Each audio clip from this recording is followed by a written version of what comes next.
Assalamualaikum warahmatullahi wabarakatuh. Alhamdulillah, Alhamdulillah Rabbil Alamin. Wassalatu wassalamu ala ashrafil anbiya'i wal mursalin Sayyidina wa habibina wa syafi'ina wa nuri qulubina Muhammad Habibi Rabbil Alamin wa imamil ghurril muhajjalin wa ala alihi wa sahbihi ajmain. Subhanaka la ilma lana illa ma 'allamtana innaka antal alimul hakim. Rabbi shrah li sadri wa yassir li amri wahlul 'uqdatam min lisani yafqahu qawli, amma ba'du. Habaibunal ajilla wa akhussuhum bizikir sahibul magam sahibul majlis Al-Habib Ali bin Saleh Al-Attas, yang kita doakan semoga beliau panjang umur, sehat walafiat, dimudahkan segala urusan, dan jadikan anak-anaknya semuanya menyenangkan beliau dan menjadi khalifah untuk beliau, dan semoga ditambah dan ditambah dan ditambah cinta datuknya kepada Habib Ali bin Saleh, insyaallah, amin ya rabbal alamin. Serta para habaib, alhamdulillah banyak habaib bersama kita. Ada Habib Nagib, ada Habib Jailan yang datang dari Hadramut, Habib Umar Mahdar, Al-Habib Umar Al-Hamid, ada Habib Muhammad Fat'ak, ada Habib Hussein Al-Idrus, dan para habaib yang banyak. Mohon maaf saya tidak sebutkan satu persatu, namun tanpa mengurangi rasa hormat kami kepada mereka semuanya. Kita doakan semoga mereka semuanya menjadi sebab kita semuanya mendapatkan anugerah daripada Allah Ta'ala, rahmat yang banyak, anugerah yang melimpah, barokah yang luas, dan semoga kita semuanya berkat mereka, berkumpul bersama mereka, insyaallah di dunia berkumpul bersama mereka, di akhirat kelak termasuk berkumpul bersama mereka, bersama datuk mereka Nabi kita Muhammad sallallahu alaihi wasallam, amin amin ya rabbal alamin. Para ulama, para kiai, para ajengan yang mohon maaf juga saya tidak sebutkan satu persatu, dan hadirin hadirat para pecinta Nabi kita Muhammad sallallahu alaihi wasallam. Alhamdulillah, patut kiranya untuk kita panjatkan puja dan puji syukur kita ke hadirat Allah Subhanahu wa taala. Karena di dalam pandangan Allah dan Rasulnya tidak ada sesuatu yang kebetulan di dunia. Semua sudah direncanakan. Dan termasuk yang direncanakan adalah kita pada pagi hari ini sampai menjelang siang sekarang ini terpanggil untuk datang ke tempat ini, untuk berjumpa dengan para ulama, untuk berjumpa dengan para habaib, untuk kita itu membaca salawat kepada Nabi, untuk kita ada ta'alluq dengan Nabi, dan insyaallah apapun yang telah diturunkan di majelis yang mulia ini pada rahmat dan barakah, insyaallah kita semuanya akan mendapatkannya. Tidak ada seorang pun di antara kita yang berkumpul di tempat ini, insyaallah berkat Nabi Muhammad kita semuanya dapat syafaatnya Nabi Muhammad. Dan tidak ada seorang pun yang berkumpul di tempat ini, yang mengikuti acara ini, yang membantu dan sebagainya, semuanya. Bahkan yang hadir walaupun tidak ada maksud untuk hadir pengajian, tapi ada tujuan-tujuan yang lainnya, insya Allah juga akan mendapatkan syafaat Nabi Muhammad, barokah Nabi Muhammad. Karena Nabi Muhammad sendiri yang telah bersabda dalam hadisnya, ana khairu mukafi, fa in ahsana ahadukum ila ahadin falam yukafi'u fa ana ukafi'uhu yaumal qiyamah. Aku ini adalah manusia paling pandai membalas jasa. Kalau sumpama ada di antara kalian yang berbuat baik kepada orang lain, lalu orang lain itu tidak mendapatkan balasan darinya, jangan khawatir, aku akan balasnya untuk kalian kelak di hari kiamat. Kalau itu dikatakan oleh Nabi Muhammad untuk orang lain yang berbuat baik kepada orang lain, bagaimana kalau kita semuanya berbuat untuk Nabi Muhammad? Kita datang untuk Nabi Muhammad, baca maulid untuk Nabi Muhammad, kita baca salawat untuk Nabi Muhammad, yang memuji dengan pujian-pujian kepada Nabi Muhammad, semuanya untuk Nabi Muhammad, yang memasak untuk Nabi Muhammad, yang mengatur parkiran untuk Nabi Muhammad, yang memasang tenda, semuanya untuk Nabi Muhammad. Apakah kemungkinan kita itu keluar dalam keadaan tangan hampa, tangan kosong, tidak melakukan apa-apa daripada Muhammad? Hasya wa kalla. Insyaallah tidak ada seorang pun di antara kita kecuali semua hajatnya dikabulkan, dosanya diampunkan, yang sakit Allah sembuhkan, terutama ulama-ulama kita, semoga Allah berikan kesembuhan. Habib Umar Hamid, semoga Allah berikan kesembuhan, dan semua di antara ulama kita yang sakit, ya Allah segerakan kesembuhan ya Allah. Dan semoga kita semuanya tidak keluar di tempat ini kecuali kita sudah dipastikan sebagai hambanya yang paling beruntung di dunia ini, karena panjang usianya, sehat badannya, dimudahkan segala urusannya, selalu diberikan taufik dan hidayahnya, melimpah hartanya, tajir banjir, berguna untuk agamanya dan rasulnya, tapi nanti di akhirat tidak ada hisabnya, kemudian kita meninggal dunia dalam keadaan husnul khatimah, dalam keadaan husnul khatimah, dalam keadaan husnul khatimah. Amin amin ya rabbal alamin. Sebagaimana tadi telah kita dengar banyak daripada Al-Habib Jailani, ini sesuatu yang sangat mengherankan terkadang. Habaib bicara terkait dengan habaib. Harusnya yang berbicara tentang habaib bukan habaib. Tapi demi Allah saya katakan, habaib yang berbicara tentang kemuliaan habaib tidak ada lain kecuali karena rasa kasih sayang, rahmat yang mereka dapatkan dan wariskan langsung daripada Nabi Muhammad SAW. Karena memang adanya mereka para habaib di antara kita itu adalah sebuah keuntungan yang sangat mudah untuk kita dapatkan. Tidak perlu kita banyak sholatnya, tidak perlu kita banyak sedekahnya, tidak perlu banyak kita itu melaksanakan amalia-amalia zahiriyah. Cukup untuk kita mendapatkan syafaatnya Nabi Muhammad SAW, kita pandang mereka dengan cinta. Oleh karenanya kenapa Nabi Muhammad memberikan sebuah himbauan kepada kita semuanya, kalau kita ingin mendidik anak kita, didiklah dengan didikan yang dijadikan sebuah konsep oleh Nabi SAW sebagai pendidikan yang terbaik. Yang dikatakan oleh Syekh Abu Bakar Siddiq, kalau seumpama akalnya Nabi Adam dan semua Rasul, akalnya Nabi Adam dan semuanya Nabi, akalnya dari Nabi Adam dan semua anak-anak Nabi Adam sampai hari kiamat diletakkan dalam satu timbangan, lalu satu timbangan sendiri akalnya Nabi Muhammad diletakkan di sana, maka niscaya akalnya Muhammad akan mengalahkan akal mereka semuanya. Kenapa Nabi Muhammad SAW mengatakan adibu auladakum ala thalathi hisal?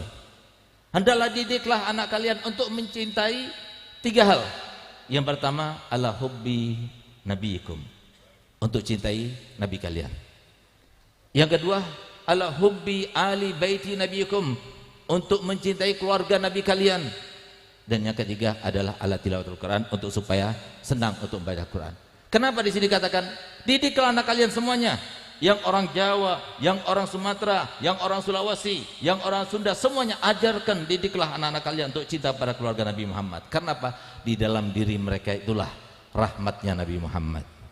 Di dalam diri mereka itulah, kata Nabi Muhammad tadi, asrornya Nabi Muhammad, barokahnya Nabi Muhammad, anugerahnya Nabi Muhammad, dan adanya mereka bukan untuk mereka, tapi adanya mereka untuk kita semua sebagai umatnya Nabi Muhammad.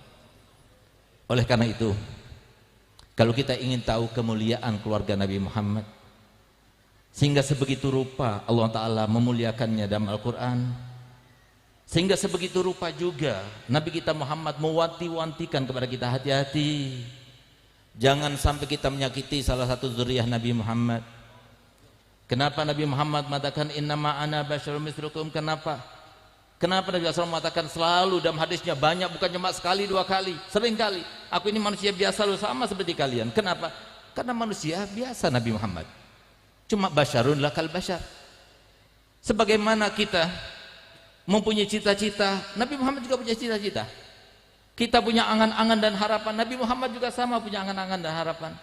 Setiap kali habis doa kita meminta harapan kita, apa yang kita inginkan kita minta pada Allah Ta'ala. Nabi Muhammad juga seperti itu.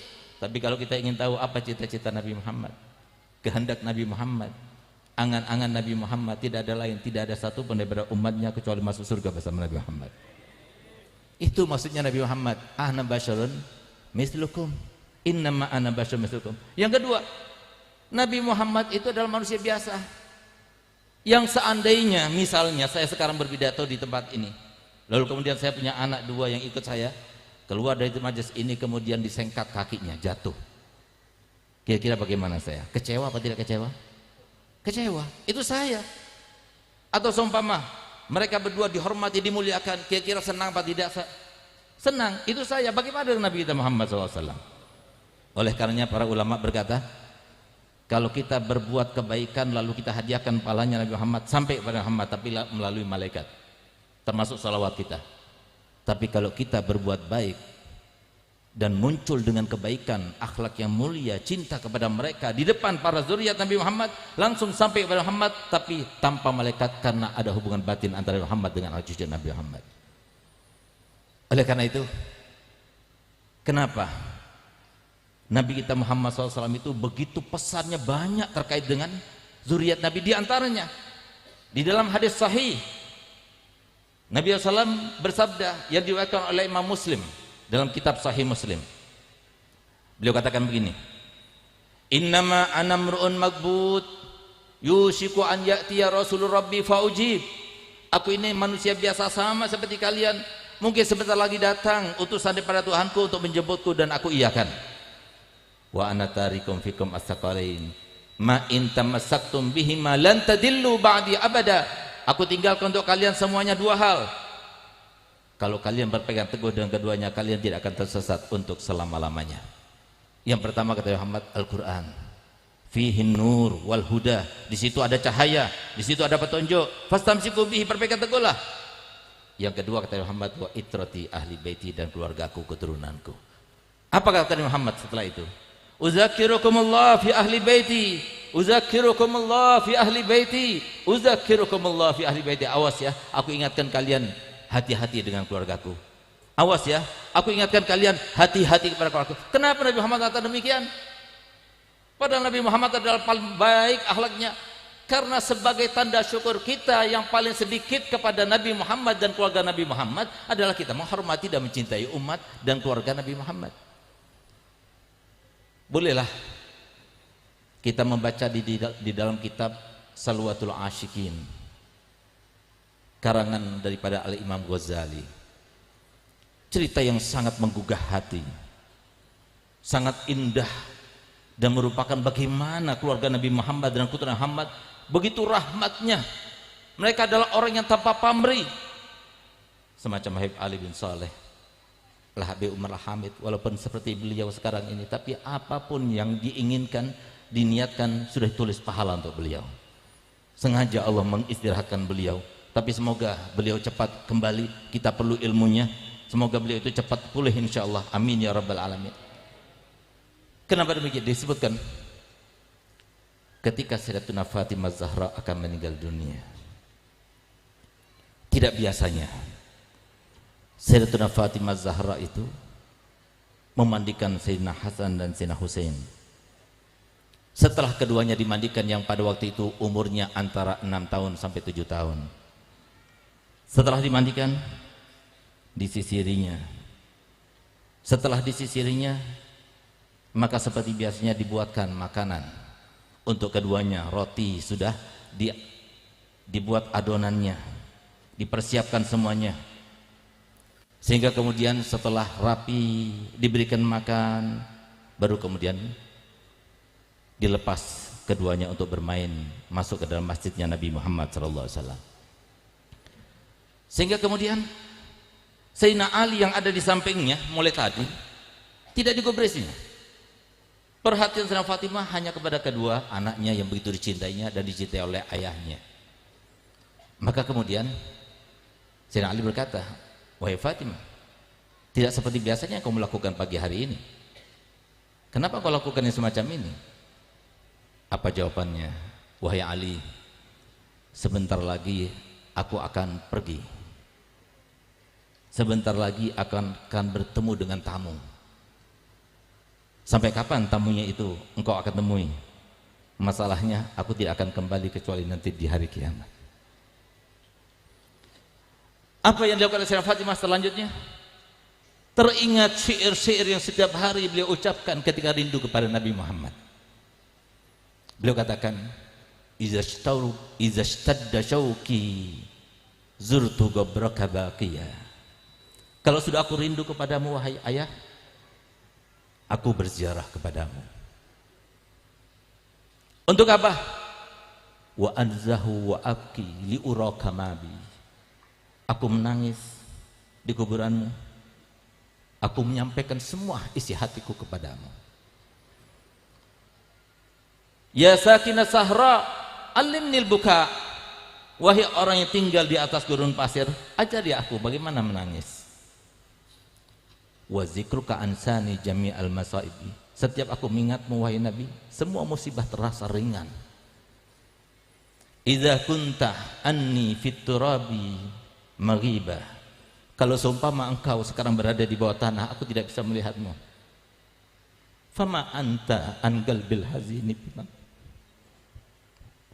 Engkau wahai ayah, walaupun aku tidak melihatnya, tapi engkau selalu dalam hatiku, tidak pernah terlewatkan. Di saat itulah beliau berkata kepada Imam Ali, wahai Ali, semalam ayahku telah datang kepadaku dan dia berkata padaku, wahai Fatimah, sudah lama aku tidak berjumpa denganmu, sudah lama aku tidak memelukmu. Hari ini adalah waktunya engkau kembali kepadaku dan aku memelukmu. Maka Sayyidina Ali meneteskan air mata dan dia berkata begini kepadanya, wahai Fatimah, tolong kalau engkau nanti berjumpa dengan ayahmu, maka sampaikan 3 pesanku ini. Pesan yang pertama, sampaikan salamku kepadanya dan beritahukan kepadanya bahwa aku rindu kepadanya. Pesan kedua, kalau engkau tidak ridho kepadaku, kalau engkau tidak puas kepadaku, karena aku adalah seorang yang miskin tidak punya, jangan kau adukan kepada ayahmu. Yang ketiga, kalau nanti di padang mahsyar engkau melihat aku sedang ditarik oleh malaikat Zabaniyah, tolong selamatkan aku. Maka kemudian oleh Sayyidatina Fatimah dipeluknya Imam Ali. Maka gantian Imam Ali diperdengarkan suaranya dengan Sayyidatina Fatimah berkata, kalau begitu ya Ali, aku juga berpesan padamu 3 hal. Kalau nanti aku meninggal dunia, engkau yang memandikan aku sendiri, engkau yang mengkafani aku sendiri, dan engkau yang menguburkan aku sendiri. Nanti kalau aku meninggal dunia, ingatlah setiap orang yang dalam keadaan asing, tidak ada keluarga. Ingatlah para yatim piatu. Ingatlah mereka yang masih muda-muda itu yang perlu kasih sayang. Ingatlah mereka sebagaimana engkau akan mengingatku nanti setelah aku meninggal. Yang ketiga, ketika engkau menguburkan aku, ambillah tasku itu. Di dalam tas itu ada sebuah secari kertas. Letakkan dalam kafanku. Makamkan aku bersamanya. Sehingga Imam Ali berkata, apa yang tertulis dalam kertas itu wahai Fatimah? Rahasia. Demi Allah aku mohon kepadamu, beritahukan kepadaku. Apa yang tertulis dalam kertas itu wahai Fatimah?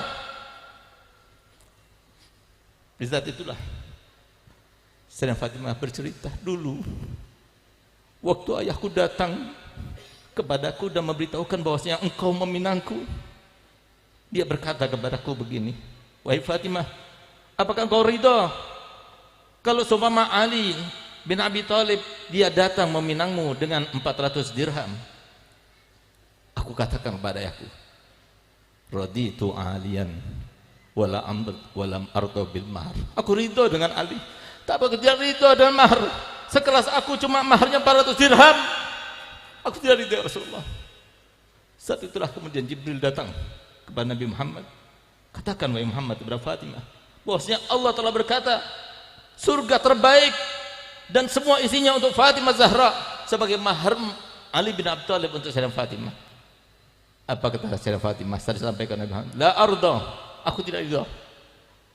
Lalu kemudian Sayyidina Jibril berkata kepada Nabi Muhammad, tanyakan kepadanya apa yang dia minta. Maka kemudian Sayyidah Fatimah mengatakan, aku meminta maharku adalah syafaat untuk umatnya Nabi Muhammad sallallahu alaihi wasallam.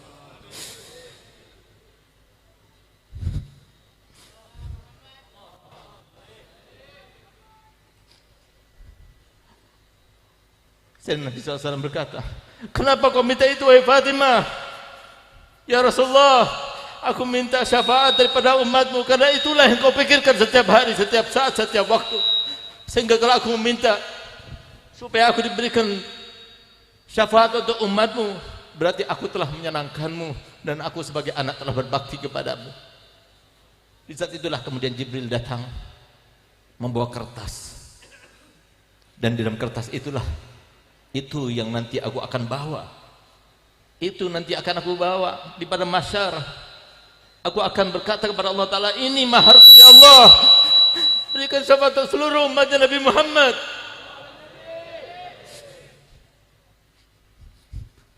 Sehingga Nabi Muhammad tahu, lihat bagaimana pengorbanan putrinya, bagaimana pengorbanan para cucu-cucunya, yang ketika mereka dizalimi, seandainya mereka mengangkat tangannya, pasti Allah akan mengabulkannya. Mereka tidak meminta itu. Sayyidina Husain radhiyallahu anhu warḍah, di saat beliau tinggal seorang, hanya bersama Sayyidina Ali Zainal Abidin, ketika melawan 3.000 orang lebih, beliau tidak gentar. Tetap beliau bawa pisaunya, beliau bawa pedangnya di depan mereka. Tapi di saat beliau memandang mereka semuanya, beliau meneteskan air mata. Di mana air mata itu? Ketika menetes tampak kepada Sayyidatuna Zainab, saudaranya. Keluar Sayyidatuna Zainab, berlari dari kemahnya, mendekat pada Husain. Ya Husain, di depan mereka kau menangis. Engkau adalah anaknya Ali, engkau adalah anaknya Fatimah. Engkau menangis di depan mereka. Engkau takut pada pedang mereka, engkau takut pada kematian. Maka Sayyidina Husain berkata, wahai adikku, demi Allah, aku tidak pernah takut kepada kematian. Aku tidak pernah takut pada pedang-pedang mereka. Tapi aku menangis karena aku melihat di wajah-wajah mereka. Aku menampak kepadaku ya Allah, dari wajah-wajah mereka api neraka yang siap melahap mereka, karena mereka telah memerangi salah satu cucu daripada Nabi Muhammad SAW. Karenanya aku menangis. Kalau seumpama kematian tidak ada di dalam ketakutanku, demi Allah wahai Zainab, aku siap menghadap kepada kakekku, karena semalam aku bermimpi datukku Nabi Muhammad, dan dia berkata kepadaku, Husain, hari inilah waktunya engkau berbuka bersamaku di surga. Nabi Muhammad tahu kenapa cucunya itu begitu diingat-ingat. Udzakirukumullah fi ahli baiti, aku ingatkan kalian semua, termasuk terkait dengan anak cucuku. Kenapa? Karena Nabi Muhammad tahu ketika datang iblis kepada Nabi Muhammad, lalu iblis itu berkata, aku datang kepadamu wahai Muhammad dalam keadaan terpaksa. Nabi Muhammad tidak langsung meresponnya, tapi Nabi Muhammad bertanya kepada Jibril, kenapa iblis itu datang kepadaku? Dan dia berkata seperti itu, ya Rasulullah, tidak ada seorang nabi pun dan rasul pun yang didatangi oleh iblis kecuali dengan maksud dan tujuan untuk menjerumuskannya ke dalam dosa demi dosa, kecuali engkau. Sekarang dia diperintahkan Allah Ta'ala untuk datang kepadamu untuk menjawab setiap pertanyaanmu. Kalau dia itu berbohong di dalam jawabannya, maka niscaya Allah akan mencabut kembali semua yang Allah janjikan kepadanya, di antaranya hidup sampai hari kiamat, bisa masuk ke dalam benak manusia dan sebagainya. Lalu Nabi Muhammad bertanya, pertanyaan pertama yang ditanyakan kepadanya, apa kata beliau? Wahai iblis, siapakah manusia yang paling kau benci? Siapakah manusia yang paling kau benci? Dijawab oleh iblis, yang paling aku benci adalah engkau dan anak keturunanmu. Yang paling aku benci adalah engkau dan setiap yang mewarisimu. Yang aku benci adalah engkau dan setiap ulama yang meneruskan perjuanganmu. Sehingga Nabi Muhammad tahu, kalau ada seorang yang mukmin, ada orang yang benci kepada keluarga Nabi Muhammad, Nabi Muhammad telah mengatakan, man ahabbakum fahuwa mu'min wa man abghadakum fahuwa munafiq. Tidak ada seorang pun yang mencintai mereka, mencintai kalian, kata Nabi Muhammad, kecuali dia ada seorang mukmin. Ya Allah, aj'alna minal mu'minin ya Rabb. Dan tidak ada seorang pun yang benci kepada kalian kecuali dia adalah seorang munafik. Kenapa Nabi SAW mengatakan demikian? Karena yang benci kepada keluarga Nabi berarti seperti iblis. Iblis yang merasuki dalam pikirannya. Oleh karena itu, sholat kita yang mana mau kita andalkan? Puasa kita yang mana mau kita andalkan? Qiyamul lail yang mana yang kita andalkan? Kecuali apa? Yang kita harapkan cuma syafaatnya Nabi Muhammad. Bagaimana kita mengharapkan syafaat Nabi Muhammad? Kita mengikuti hati Nabi Muhammad. Bagaimana kita akan berada dalam hati Nabi Muhammad? Kita tidak membantu bagaimana perjuangan Nabi Muhammad. Inilah saatnya, zamannya, di mana saatnya sekarang ini. Kalau kita mau tahu dengan terang dan nyata, kalau Allah ingin tampakkan peperangan yang begitu dahsyat di setiap kota, di setiap kecamatan, di setiap desa, setiap negara, peperangan antara kubu Nabi Muhammad dan kubu iblis. Tapi siapa yang membantu Nabi Muhammad? Siapa yang mau berada di dalam kubu Nabi Muhammad? yang bukan cuma bahagia cuma 10 tahun, 20 tahun sampai 70 tahun paling lamanya dengan harta yang diberikan. Bahkan harta itu bukan merupakan sebuah kemuliaan. Sampai-sampai Nabi Muhammad mendoakan, dengarkan apa kata Muhammad, Allahumma aksir man abghada ahla baiti fala burikalah. Ya Allah, perbanyaklah hartanya orang yang benci kepada keluargaku, tapi dia tidak akan mendapatkan berkah dalam hartanya. Resep yang diajarkan Nabi Muhammad, kalau kita mau kaya cepat, benci pada zuriat Nabi, akan dikayakan oleh Allah Ta'ala. Menunjukkan bahwasanya Pak, bahwasanya yang namanya harta itu bukan merupakan sebuah kemuliaan, tapi kemuliaan yang sesungguhnya kalau kita bersama Nabi Muhammad. Di dunia kita dicinta oleh Nabi Muhammad. Di dunia kita diberikan jabatan yang bukan karena usaha kita, upaya kita. Di dunia kita diberikan harta bukan karena usaha dan upaya kita. Di dunia kita diberikan kekuatan. Di dunia kita diberikan apapun yang diberikan Allah Ta'ala kepada kita, tapi kita gunakan untuk mendekat kepada Nabi Muhammad. Itu adalah sebuah kebahagiaan.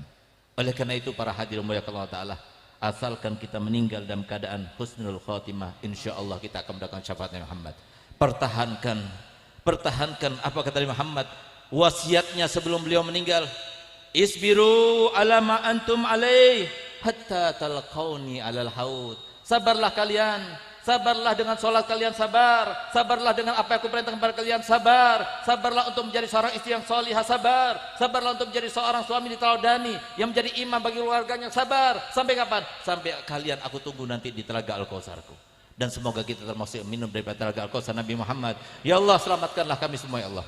Selamatkanlah Indonesia kami ini ya Allah. Jadikanlah mereka benci pada zuriat Nabi Muhammad ya Allah. Berikan hidayah kepada mereka ya Allah. Berikan hidayah kepada mereka ya Allah, sehingga iblis yang menjadikan mereka seperti itu ya Allah tambah marah, tambah benci, tambah murka, tambah menjadi orang-orang yang setiap harinya mengambil debu dan meletakkan di atas kepalanya. Biarkan iblis yang mampus ya Allah, tapi mereka saudara kami ya Allah, berikan hidayah kepada mereka semuanya, karena mereka adalah orang-orang dicintai oleh Nabi Muhammad SAW. Mereka lah umatnya Nabi Muhammad. Selama mereka mengucapkan kalimat syahadatain, maka mereka lah yang dimasukkan oleh Nabi Muhammad ketika turun ayat wala saufa yu'tika rabbuka fatarda. Maka ketika itu turun ayat tersebut, Nabi Muhammad bersumpah, wallahi inilah arda wahidah min ummati finnar, aku tidak ridho satu saja daripada umatku di dalam neraka. Ya Allah, berikan hidayah kepada semua umat Nabi Muhammad SAW ya Allah. Ya Allah, kami tidak mempunyai apapun, ibadah kami sangat hampa, apapun yang kami lakukan tidak berguna, tapi kami mempunyai sesuatu kemuliaan yang di dalam pandanganmu, sesuatu yang paling mulia, yaitu kami berlabelkan sebagai umat kekasih Muhammad. Ya Allah, dengan itulah kami mohon ya Allah, kami mohon untuk kami semuanya, untuk keluarga kami semuanya, untuk sahabat kami semuanya, untuk keturunan kami semuanya, dan untuk semua masyarakat Indonesia ini ya Allah. Ya Allah, jadikanlah negara Indonesia negara yang makmur, sentosa, yang jauh daripada mereka-mereka yang menginginkan negara Indonesia menjadi terpuruk, menjadi negara yang sengsara, menjadi negara yang dibelah-belah. Ya Allah, siapa yang menginginkan harta kekayaan Indonesia bukan untuk Indonesia, ya Allah, mampuskanlah mereka bersama iblis ya Allah. Ya Allah, siapapun di antara mereka yang menginginkan Indonesia ini dalam keadaan sengsara dan menyengsarakan, ya Allah, jadikanlah mereka itu Engkau berikan penyakit yang banyak ya Allah. Kalau Engkau tidak berikan hidayah kepadanya, ambil nyawanya, singkirkan mereka semuanya ya Allah. Ya Allah, bijahin Nabi wa alin Nabi. Ya Allah, jadikanlah kami termasuk yang sadar bahwasanya kalau kita ingin berjuang untuk Nabi Muhammad, enggak ada seorang pun di antara kita kaum muslimin kecuali harus saling bahu membahu, harus saling tolong menolong. Selamatkanlah mereka. Nabi Muhammad tidak pernah minta kepada kita jabatan, enggak pernah minta kepada kita harta, tapi sampai permintaan Nabi Muhammad SAW adalah balighu anni wala ayah, sampaikan dariku walaupun hanya satu ayat. Bawa mereka ke majelis-majelis, bawa mereka kepada ulama, bawa mereka masuk pesantren, bawa mereka ke tempat-tempat hidayah. Dengan itulah berarti kita telah membuat bahagia Nabi Muhammad. Bantu mereka yang tidak punya, bantu mereka yang membutuhkan pada pertolongan. Dengan itulah Nabi Muhammad bahagia. Dan insya Allah semoga Indonesia suatu waktu nanti dalam keadaan cepat insya Allah berkatnya para habaib, para aulia, semoga Indonesia menjadi baldatun thayyibatun rabbun ghafur.